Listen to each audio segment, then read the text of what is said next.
सन 1993 में संयुक्त राष्ट्र अमेरिका में 193 देशों का एक संगठन होता है, उन्होंने बैठक किया और उस बैठक में ये चिंता व्यक्त की गई कि दुनिया भर में जो आदिवासी समाज के लोग रहते हैं उनकी भाषा, धर्म और संस्कृति कैसे लुप्त हो रही है, उनके ऊपर जो अन्याय अत्याचार हो रहा है वो कैसे खत्म होंगे। इस पर पूरे देश 193 देश के लोगों ने चिंता व्यक्त किया और उसके बाद से 1994 को विश्व आदिवासी दिवस मनाने का ऐलान किया गया।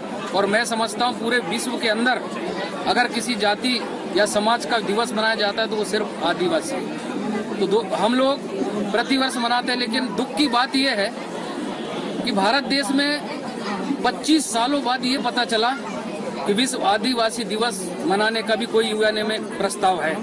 तो हमारे समाज के या तो मुखिया कहे या हमारे देश के जो राजनीतिक दल के लोग कहे, उनकी गलती की वजह से आज 25 साल बाद ये यहाँ तक पहुँचा है, दूर दराज के अंचल तक आदिवासी दिवस मनाने का कार्यक्रम। तो हम चाहते हैं कि हम जन जन तक इस बात को पहुँचाएं, जो चिंता पूरे देश की है, पूरे विश्व की जो चिंता आदिवासियों के प्रति है, उनकी धर्म और संस्कृति के प्रति है, उस चिंता को व्यक्त करने के लिए विश्व आदिवासी दिवस मनाया जाता है। और उसमें हम लोग अपनी संस्कृति, हमारा धर्म, हमारी भाषा, इन सब चीज़ों को लेकर के बहुत भव्य रूप से कार्यक्रम आयोजित होता है। और मैं समझता हूँ आज पूरे विश्व भर में ये कार्यक्रम आयोजित हो रहा है। संस्कृति को बढ़ावा देने के लिए गोंडी भाषा का ज्ञान होना आवश्यक है।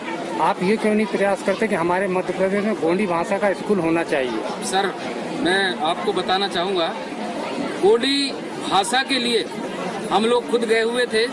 पूरे देश भर से 12 राज्य के लोग दिल्ली में आए हुए थे और उसमें चूंकि हमारा शब्दकोश नहीं था, अगर आपको हिंदी सीखना है तो व्याकरण पढ़ना पड़ेगा, अंग्रेजी सीखना है तो ग्रामर पढ़ना पड़ेगा, तो उसके लिए शब्दकोश चाहिए था। तो पूरे देश के 12 राज्यों से लोग दिल्ली में आए थे।